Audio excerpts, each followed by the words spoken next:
Saya sempat tidak terlalu perhatian dengan masalah virus corona, kecuali yang berkaitan dengan masalah agama, khususnya tentang hadis seputar obatnya, doa dan zikir penangkalnya, serta beberapa tips duniawi untuk mencegahnya. Mungkin karena saat itu corona belum hadir di Indonesia. Beritanya masih sekitaran Cina. Isinya tentang perjuangan pemerintah dan tenaga medis melawan corona di sana. Itu tergambar dari foto wajah tenaga medis yang memerah bekas masker dan kacamata. Saya hanya sebatas mengerti betapa beratnya tugas mereka. Saya sempat jengkel saat melihat video warga Iran yang menjilati pagar kuburan dan membaca tulisan tentang rakyat Italia yang dinilai sangat meremehkan.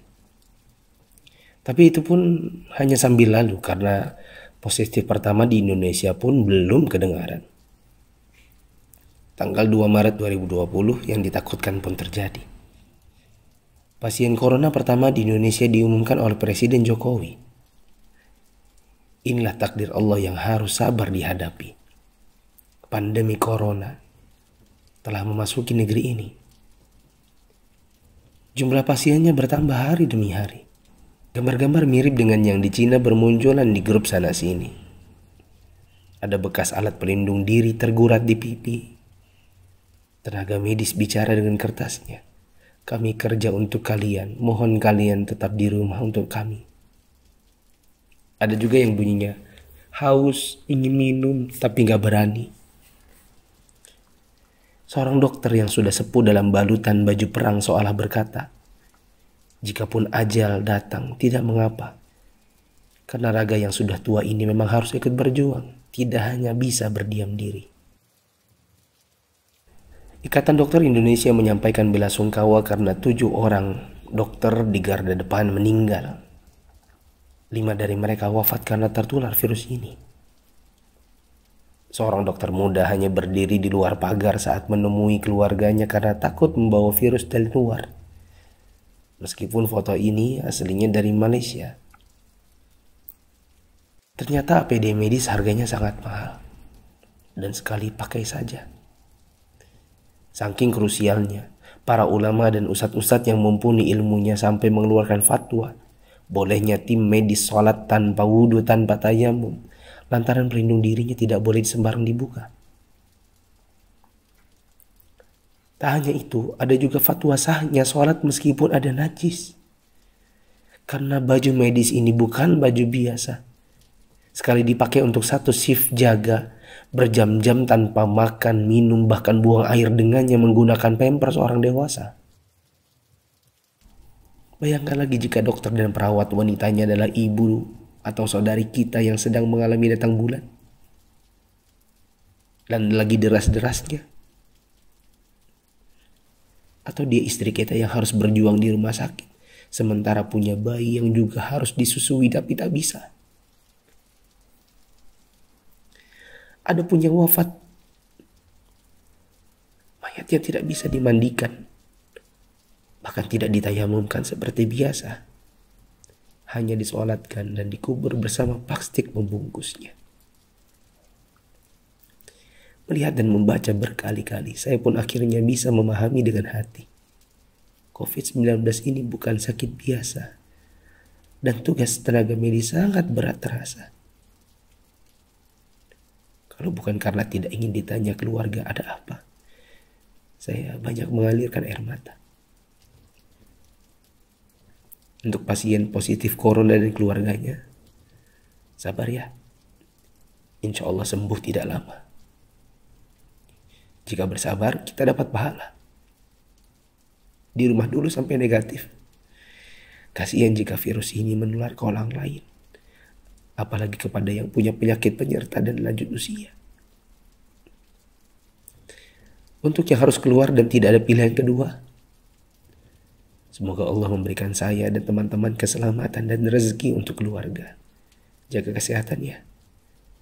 Usahakan jaga jarak dengan orang di sekitar kita.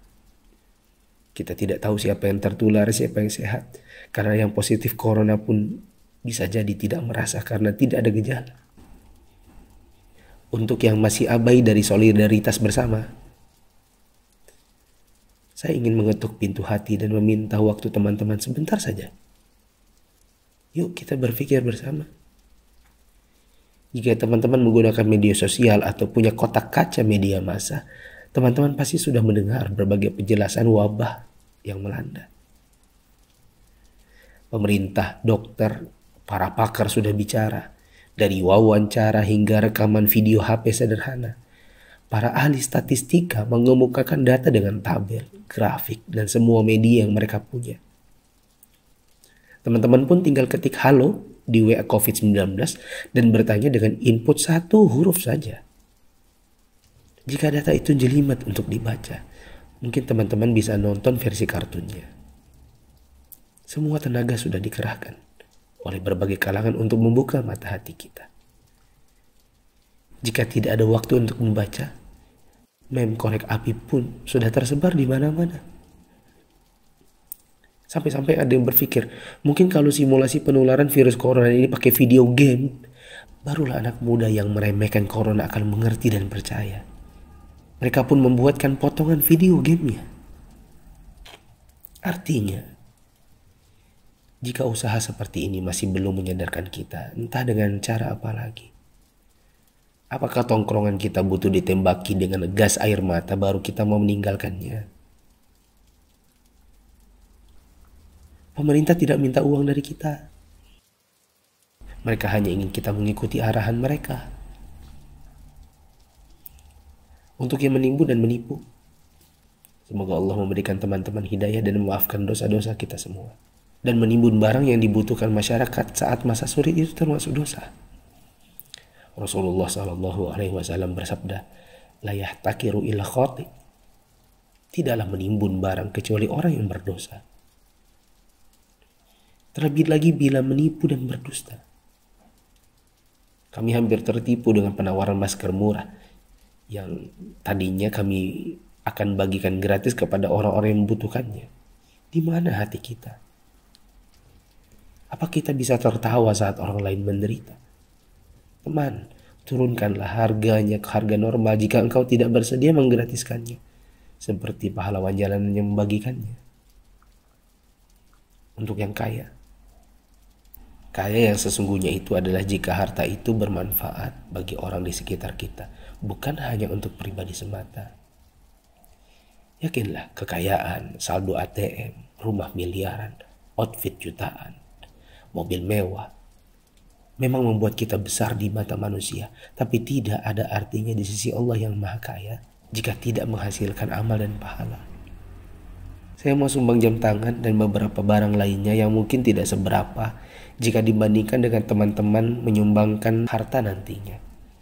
Terserah untuk pos dana apa, mungkin masker, mungkin APD tim medis, hand sanitizer, sabun cuci tangan dan sebagainya. Kita harus cintai harta kita ini dan bawa dia ke akhirat. Jangan sisakan untuk dunia. Untuk Bapak Presiden, BNPB, para gubernur, wali kota, dokter, perawat, ustadz, influencers, dan fundraisers, thanks for all you've done. Terima kasih. Jazakumullahu khairan. Semoga Allah balas teman-teman dengan tambahan iman, hidayah dan pahala hingga kita semua bisa dikumpulkan Sang Pencipta di dalam surganya. Jika menurut teman-teman ada orang di luar sana yang belum tergerak hatinya untuk punya empati kemanusiaan dalam wabah corona ini, coba kirim ke mereka. Siapa tahu setelah ini mereka bangkit mengerjakan amal kebajikan dan kita ikut dapat pahalanya.